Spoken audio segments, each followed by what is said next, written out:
Hello, my name is Anna Imagination of the Healing Garden. Welcome to Shifting Perspectives. This is going to be about a 45-minute to an hour-long podcast. This morning we talked, I spoke for the last hour on a philosophical debate in the Healing Garden with one of the followers. And I just want to say it has been a very long time since I have had the deliciousness of just sinking myself into a proper philosophical debate. And she was absolutely a delight to converse with. And it woke up, it reminded me very, very much of the things of why I do this, of where I was when I was 15 when I started.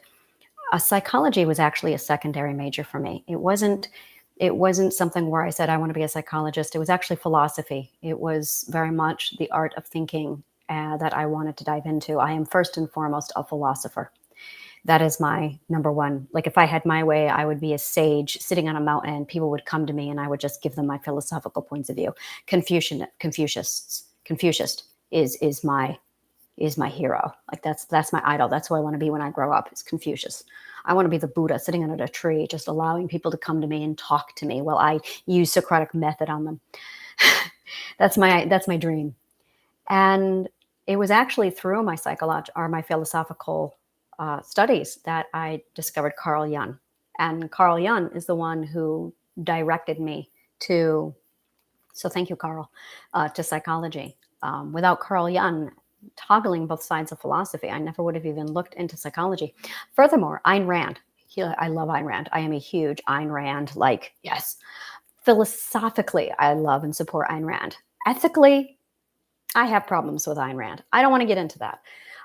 So Ayn Rand, though, her lover for 20 years, Nathaniel Branden, turned out to be the leading psychologist in the world of self-esteem and self-esteem building. In fact, Nathaniel Branden's books are on my reading list for my clients. When they say, what do you recommend for reading? I say Nathaniel Branden, Self-Esteem. And it's funny because I am such a passionate philosopher when it comes to Ayn Rand and her philosophical and political and theological perspectives. But when it comes to her ethical and her marital practices, now I have a problem with Ayn Rand. So it's extraordinary. To me, the whole thing is just, I love how this has gone full circle for me, and it really has. So I launched the Healing Garden very much with this concept of, first it was just a concept, and then it grew into 3 pillars. And once I found 3 pillars, I felt like the garden just stabilized. It was extraordinary to see. And then I added a 4th pillar, and this 4th pillar is very much my ethical and my political viewpoints, which I really want to keep separate. I want to keep all 4 pillars separate. But the one that I keep coming back to is philosophy. And this beautiful individual, when I was talking to her via discussion, she said to me, first of all, she was very, very quiet, very, very humble. And she kept saying, please don't get mad. Please don't get mad. And I called her out on it. I said, you say that, and that's shrinking. That is, somebody abused you so much for even having an opinion, God forbid, that when you do voice your opinion, you're apologetic about it. You're shrinking. You're embracing for abuse. And even though we had the internet between her and I, we had the entire internet between her and I, she still shrank and braced for abusive impact. And I provided her with a psychological safe place. And I explained to her that this is common. This is absolutely common that we see among abused people, especially empaths and HSPs, because an HSP, hypersensitive person, first of all, I believe that we all are hypersensitive. I believe that basically we process our traumas differently, but we're still sensitive.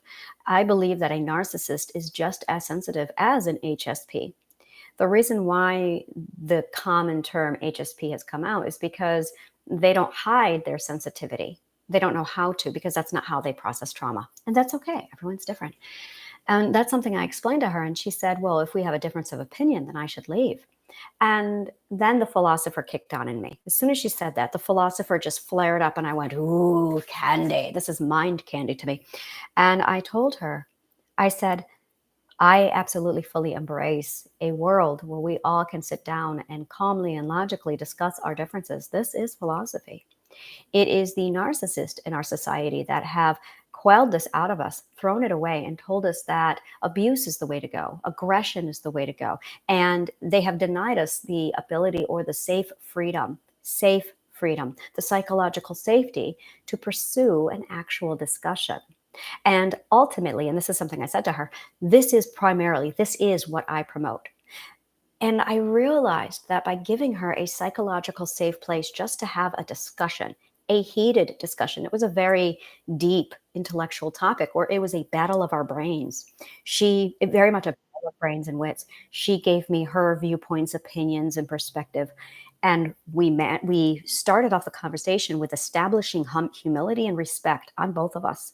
I said, look, I am humble enough to hear what you have to say without getting angry and defensive. I'm not going to attack you or lash out. I want this conversation. I want to be challenged. I want to grow. And likewise, she came out of her shell and she opened up. And we talked back and forth. We talked about the abuse of our families. We talked about our perspectives and all the different shades and how it all basically comes back to we are in a world where if we give our voices and our opinions, there are abusers in the world who basically knock us down and say, you are not entitled to your opinion. And that is the common belief in the world today, that only the loudest, only the most abusive, only narcs get to give their opinions. And that's what they want you to believe, that only narcissists are entitled to opinions. And that's where, as a philosopher, as a healer, as a psychologist, I'm stepping back from it all going, that is not right. That is not ethical. And we've continued this massive shouting war between whoever's the loudest and the most violence gets to have the opinion. And that's where I really, really want to pause on the world, step back from it, and really psychoanalyze that. And that, in my opinion, is where healing begins. When you start to be given the ability to find your voice and say, this is my opinion, this is how I feel. And now that is something that I call saving space. You are making space for you to exist. And it starts with your voice, with knowing that you have the right, the human right, to access mental space, physical space, verbal space, psychological space. And the narcissist beats you down and threatens you and says, how dare you take up any of my space? You're supposed to be a pawn in my game. You're supposed to be a nothing. And they shrink you down and they use a form of terrorism to make you shrink and shy away. And your fear systems are activated and you respond to that. You respond by killing a part of your identity, by destroying a part of your identity. Now, step over to the philosopher side of me, and I'm going, you are literally destroying the very essence of philosophy, the freedom and the safe space to step into an area and say, let's talk about it. This is first and foremost a learning environment and a classroom where you are given the psychological safe space to have your opinion without violating the rights of others, more importantly, without having your own rights violated. And that is something that we just do not see at all today. It's something that is so rare that now, while we're in this Facebook group and this woman is expressing just her opinion, and God forbid it's different than mine, and she apologized for it being different than mine. And I said to her, this is where I celebrate differences, because without your difference, I can't grow. Without her difference in opinion, I can't think outside of my box. We talk about living inside a box, but really we each have our own box of existence. That's our comfort zone. And if you're not constantly being challenged, constantly questioned, it's not a threat, it's an opportunity for growth. And that's really what I seek in the healing garden. This is where healing actually begins, is by challenging our perspectives. We have the ability to see a different side of the coin. That is the art of perspective shifting. But because we have removed philosophy out of our society, so we'll be obedient, we have stopped thinking, stopped growing, and therefore stopped changing perspectives. And it's the toxic perspectives fueled by toxic beliefs that keep us trapped within these boxes. And when that happens, we're not capable of thinking outside the box, which keeps us obedient, which keeps us enslaved, which keeps us cowering and constantly keeping ourselves in check so that the narcissist and the abuser might have their space to exist, because somehow this is where our ego is shoved down and theirs is fluffed up, because somehow they teach us that under no circumstances should we be entitled to our opinion, our space, because it takes away from the narcissist's space. This is narcissistic abuse syndrome at its finest. This is what it is. It is the narcissist claiming that no one's allowed an opinion, no one's allowed a belief, no one's allowed to stand up and challenge them because God forbid. And that threatens the narcissist, that threatens their safety. This is all about a pursuit of safety. When you are dealing with a narcissist, you are dealing with a rabid dog that's been cornered. Dangerous, dangerous thing. You are literally poking at a rabid dog in a corner. That's how the narcissist feels constantly. Dangerous, dangerous thing to be messing around with. So to ensure their own safety, they silence you, they abuse you, they shrink you, they make you small, they make you think that you aren't allowed any of your own space. They abuse you with your identity, with your individuality, and with your own subconscious mind. So that when they are done with you, you have no ego, no voice. You have been reduced to a nothing. I'm going to talk about that for a minute. If you look in the comments, I've written a word called neithing. Neithing is an Old Norse word. It actually is the root word for the English word nothing. Now, nothing in the English word is a noun. I believe it's a noun. I cannot remember off the top of my head, and I am not in grammar mode. Let me take a look here, and I will tell you here in a moment. Okay, it's a pronoun. Okay, so it's a modifier. It's a pronoun, adjective, adverb. So it varied, yeah. So it's an adjective, adverb. Okay, and it's a pronoun. So it's both. It's a specific pronoun, it's a specific noun, and it's a modifier. The word nithing in Old Norse was not an adjective. It was not a modifier. It was a title. In the Old Norse society, you had the king or the jarl, and then underneath the jarl, you had king, and then you had jarl. You had freeman. A freeman was a citizen who had the rights to own slaves. And then you had the slave. So you had a freeman, and then you had a slave. So king, jarl, freeman, slave. And then underneath slave was the nithing. The nithing was titleless, rightless, humanless. The slave had rights. The slave was property. The slave could make money and buy their own freedom. They could. If you were a slave in Old Norse, you had the privilege, the right to earn money and to buy your own freedom. You could go from a slave to a freeman in the Old Norse world. The nithing was a whole nother category of humanity. You literally had everything stripped away from you, including the acknowledgement that you even were a human. You were nothing.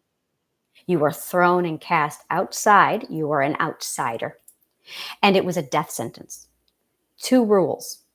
As a nithing, you are allowed to kill anybody, and there would be no penalty because you're nithing.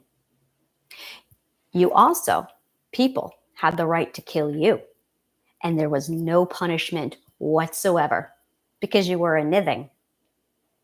A narcissist takes a human being and literally reduces them down to a nithing. That is really, excuse me, that is really what a nithing is. That is what a narcissist does to us. There's a whole psychology that I studied on the nithing, what it's like to have your name taken away. It got to a point that when somebody was stripped of their status and made a nithing, that people would go out nithing hunting, just because a nithing had the ability to kill you without any penalty because they existed below the law. They literally existed outside of the law. As a slave, if you killed somebody, your master would be punished. And then the slave would be punished by the master because it was his responsibility. But a nithing, they had no law. They were lawless.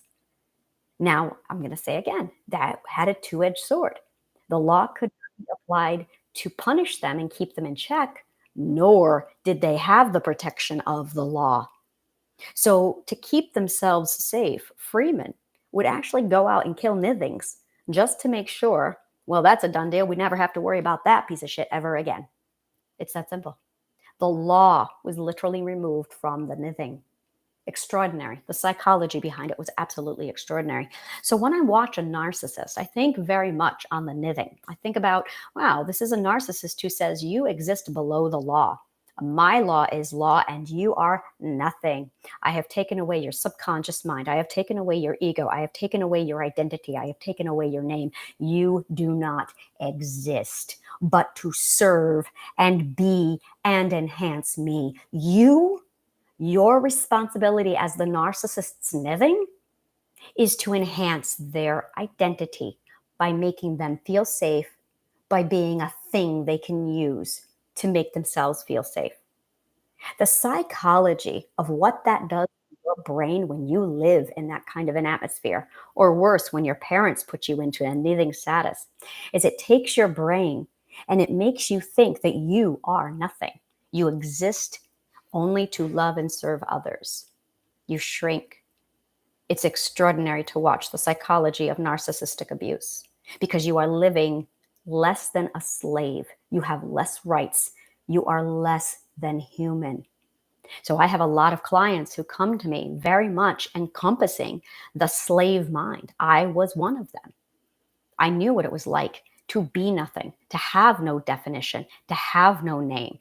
For God's sakes, my second husband whistled at me like a dog. To this day, I hear whistling and I go, yes, because that slave mind. I was a nithing. This is why I am a vegetarian, is because I look equal on par with animals because I was less than a dog, because I was a second class citizen, because I was a woman. So eating animals to me is like eating people. It's cannibalism to me because I lived for so long on the same ground footing as animals. Welcome to being a nithing. So the psychology behind what's being done to you, and then once you get away from the narcissist, you can't just throw that away. You have no identity. They've taken it from you. In fact, they have made you allergic to your own identity. There's a part of your brain that actually associates abuse with being yourself, so that the narcissist turns your identity into a trigger, a PTSD trigger. So if you act like yourself, if you use your voice, you're triggered.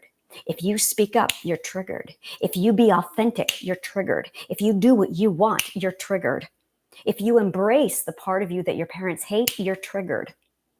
Over and over again until you throw out, amputate, mutilate all the parts of your identity, suppress them down into that fourth level of the subconscious mind until there is nothing left of you. Because your job as a nithing is only to exist for, by, and because of the narcissist.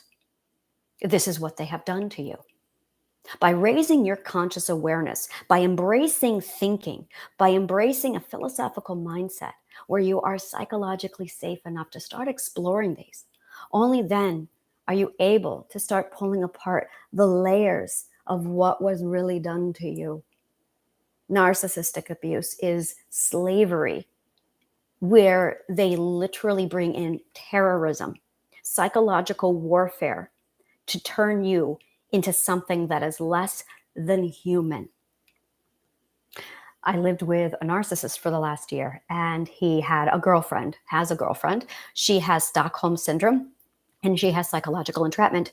And he never, ever called her by her name. Her name was Ho, and that is what he called her over and over again. Literally calling for an entire year. I heard him call his girlfriend Ho. as if it was her name. Extraordinary, the psychology behind it. Very unfortunate. And I watched her go into crying hysteric fits where she would just break down and cry, and she had no idea why, because she was grieving the death of her identity. She was grieving her own humanity. That's what narcissistic abuse takes away from you. It literally strips you of your own humanity. You have nothing left. You don't have the right to speak. You don't have the right to think. You don't have the right to have an opinion. How dare you? Where I grew up with the narcissists around me, women were not allowed to discuss politics because politics were advanced and women couldn't handle that. Really, the men around my community, in my community, very much likened to they didn't want a woman to challenge them because it demeaned them and made them feel less than human. It made them feel, basically, it bruised their ego that a girl or something so weak could challenge them or make them think. So they developed this concept that women should not be involved in politics, that women were not capable of something as advanced as politics.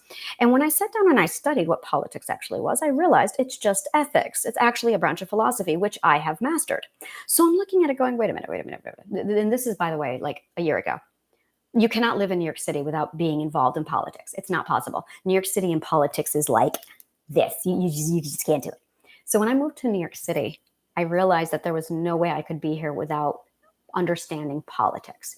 You have to have some political opinion to converse with people on a regular basis in New York City. That was not hard.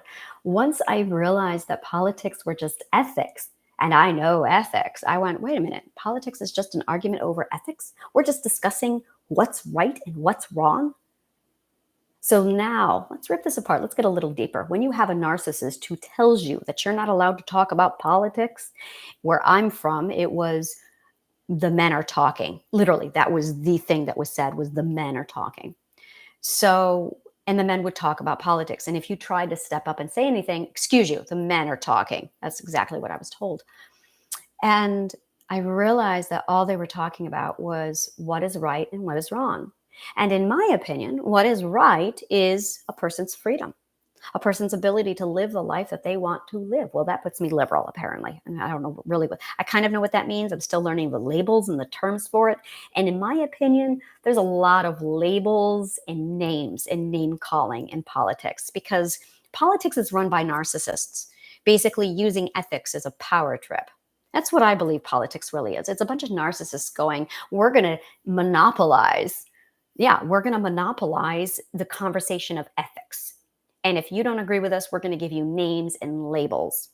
So politics is just very heavily narcissistically weighed down. The government is very narcissistically weighed down. Our religions are very narcissistically weighed down. Anything that is a position of power attracts a narcissist. And nothing has more power in it than religion, government, politics, and the police. Amazing. Authority attracts narcissism like bees to flowers. Because what a narcissist seeks is safety in power, safety in control. That is exactly what they seek. There are 4 types of fear-based responses. Only 4. There is love. I'll explain all of these in a moment. There is fear, there is guilt, and there is control. Now, which one of these you are, and you can have multiple, but you're going to have one primary emotion that governs your fear system, that governs your safety. Love, fear, guilt, or control. The one that is your primary, think about it, of all of those 4 emotions, being loved, fear, guilt, or having control, which one of those rings true to yourself? We're going to do a little exercise. Which one of those really sits well with you, that just resonates with you and goes, oh yeah, I struggle with guilt. Oh yeah, for me, it's fear. For me, it's love, by the way. For me, it's very much love. Now, if, and this is the beautiful thing about this exercise, the emotion of those 4 things, love, fear, guilt, or control, of the one you just chose, that is how you were most abused. That is the thing, the emotion of all four of them. That is the one that your abuser used most against you. So now you associate safety with that status. So for me, it's love. So unless I am in love or am being loved, then I can't be safe, that I'm not safe. Now, likewise, there's my partner, his is fear. If he feels afraid, he does not feel safe. So fear equals a lack of safety. So he will do things deliberately to make sure he is not afraid at all. He will go above and beyond to avoid fear to keep himself safe, because fear is what was used to control him. Other people, one of my clients, guilt was hers. Her narcissistic mother used guilt on her, and guilt is her primary emotion. So when she feels guilt, she feels unsafe. And that is her driving motivator emotion. Her primary motivator emotion is guilt, so that if she feels guilt, she feels the most unsafe. Now that becomes her motivation to get safety. Every time she feels guilt, this trigger trips in her mind and she feels unsafe. And so she seeks for ways to avoid the guilt to appease her mother so that she will feel safe. Now, the last one is interesting because the first three are avoidance. All you have to do is love somebody. All you have to do is avoid feeling fear, avoid feeling guilt, avoid being unloved. But control is different. If control or power was used as a method to control you, that turns you into a narcissist. That means that you feel unsafe by default. It means that you always feel unsafe unless you are exercising control over another person. So a narcissist, unlike these other three people, these other three types, love, fear, and guilt, they can exist as an avoidant in a hermitage with no one around, and they will feel safe. But if you are a narcissist, if you had control as your primary motivator to control you, you're not going to feel safe unless you have somebody with you immediately and directly who you can control, which is why abusers abuse, why bullies abuse. The best way to guarantee that they will have somebody to control is if they become a police officer, if they join a government body, if they become a religious leader. See how this works? Because it guarantees that they are in control of something so they can feel good about themselves. They could become corporate businessmen, something that puts them in a power of authority. Once they have the authority, then they feel safe. Slave owners were renowned for this because it allowed them to feel safe. And then later, people would use their spouses or their children to control to feel safe. Authority is a narcissist's breeding ground for feeling safe. And that's all this is. It's just the pursuit of safety. So knowing which one is your primary motivator emotion, which one was used to abuse you the most, so that when you experience the emotion, it triggers a pursuit of safety. I'll say it again. For me, it was love. Now, and the cure to all of this, to eliminate that need for pursuing safety comes down to your defense system. Once you establish your defense system and build up your defense system and you turn your fear system off, you're fine. Your defense system is your boundaries. It's your ability to communicate and enforce your boundaries. So for me, instead of projecting my safety onto a partner where I pursued a relationship, where I pursued love, where I sought out a safe haven of, hey, as long as I'm serving a man, as long as I'm being loved and seen and validated by a man, then I'm safe. Instead, I can say, hey, I'm going to use my boundaries and I'm going to enforce my boundaries. Now I am not projecting my fear and my lack of safety onto a love interest. Now I am using my boundaries to vocalize, enforce my identity and keep me safe. So now I don't need a partner to keep me safe. Now I have my boundaries and my own skills, my own voice to keep me safe. Likewise, if fear or guilt is your trigger, You don't need to control a situation or avoid fear or go to desperate measures to avoid guilt. By the way, that's where addiction comes in, is with that guilt cycle. You don't need to pursue all those things to feel in control, to feel safe. Because that's really what you're doing is you are seeking methods of control because control equals safety. So for the addict, they have a problem with guilt. Guilt is their primary motivator emotion. When they feel guilty, they feel out of control and they feel unsafe. So they seek something they can control, the subject of their addiction. They feel in control, so they feel safe. And then they're calm again. That's the fix. But it's not just addiction that does it. Fear, love, and narcissism, control, all do this. We all have this addictive cycle inside of us. We all have the trigger primary motivator emotion, the sudden feeling of I don't feel in control, the need to control through a projection onto something else, and then the ability to feel safe and comforted by that projection. For me, it's a partner because I'm in love, and that's how I view it, or I did. For somebody with fear, it would be avoidance or trying to take control of a situation, trying to make sure that they micromanage a situation because they are afraid of an outcome. It's ensuring that they have constant knowns, constant avoidance of the unknown.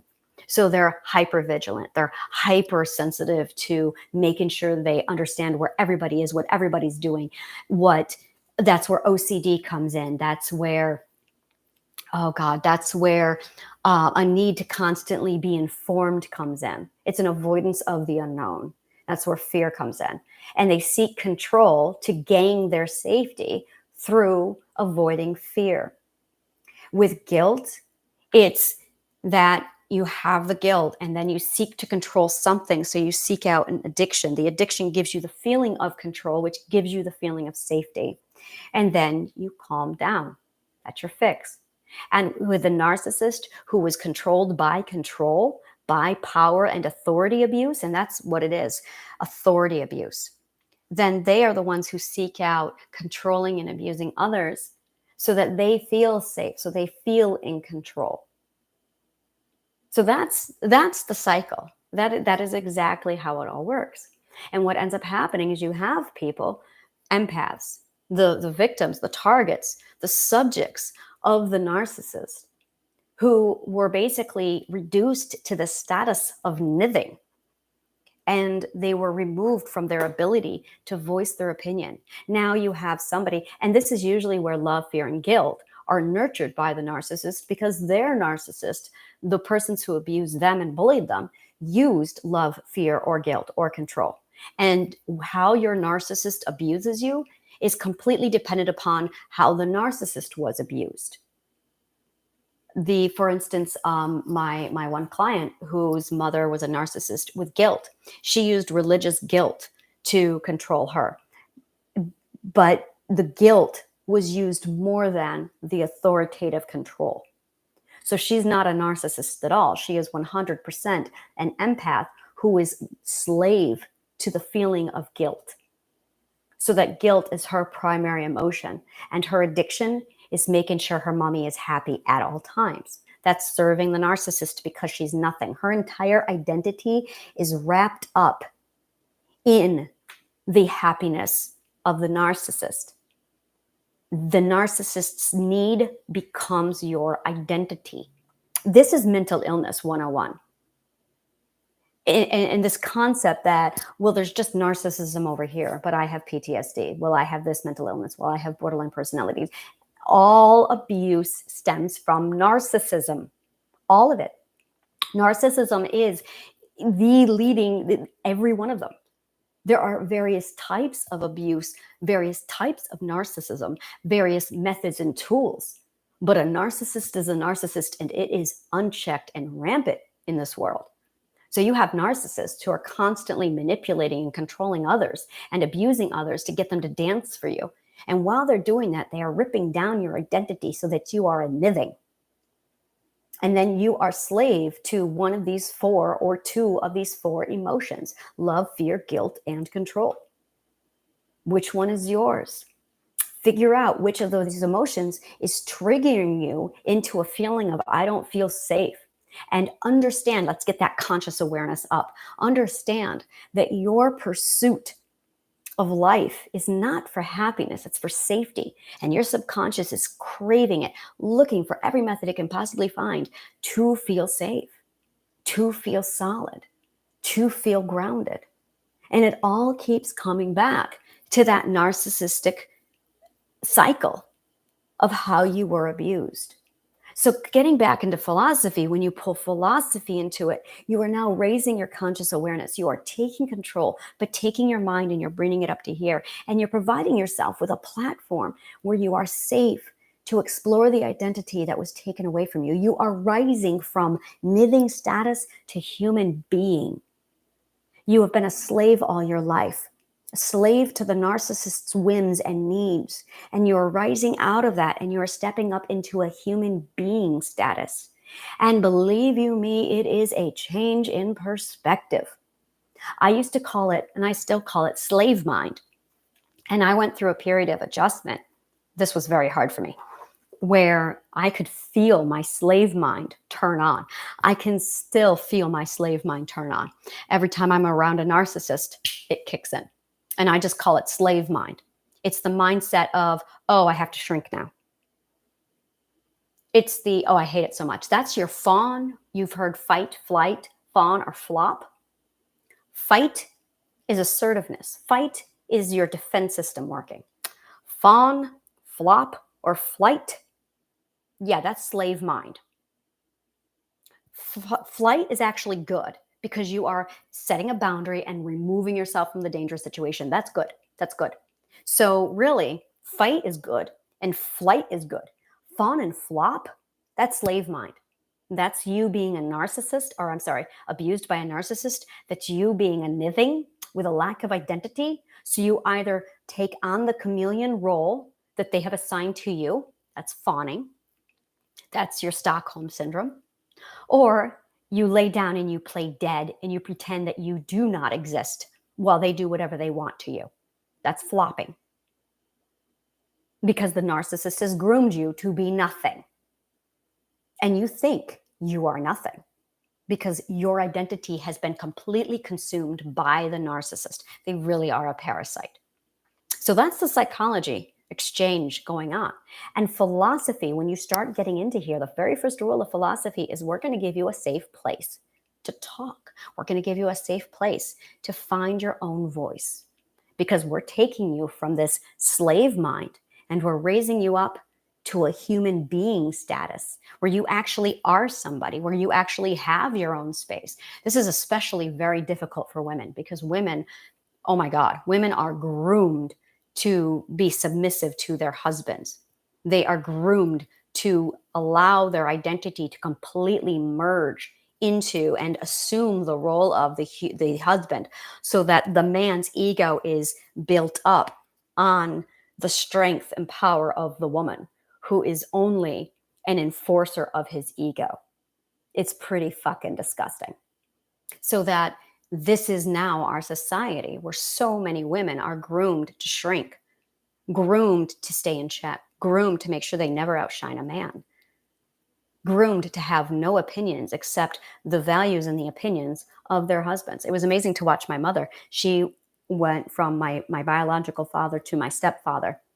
And within 6 months' time, we Republican, Democrat, within 6 months, both narcissists, vulnerable narcissists, grandiose narcissists. In 6 months' time, we watched my mother literally switch all of her style, all of her lifestyle, all of her opinions, everything. She's a chameleon because she fawned, because she was groomed to obey, because she was a nithing. She is still a nithing. And he uses psychological warfare and terror on her. If you don't do what I want, says the narcissist, I'm going to throw a tantrum, which will terrorize you to obey. And that's what they do. They throw tantrums to incite fear so you'll obey. So now the narcissist's victim or target, the nithing, has to decide, do I want to deal with this or do I want to enforce my own opinion? They will throw away their identity in a heartbeat because they are nothing. And they will embrace the views and the support of the narcissists, even if it contradicts them, just so they can be safe. That is slavery. And that's the cycle. So that when you get away from the narcissist, when you finally break away from that, you don't know how to think on your own. You seek out more narcissists because you have no idea how to function without one. That is why so many battered women go back to the narcissist. That is why so many women keep finding narcissistic, bad, and abusive husbands, because they have been groomed to be a nothing, a nothing.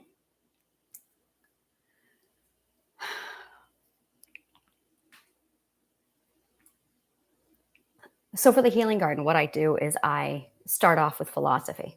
I provide a philosophical safe place, and I show them that it's now time to start nurturing this. And I bring the manifestation, the mindset back into this. So we have philosophy now, and we have manifestation and mindset that we bring into it.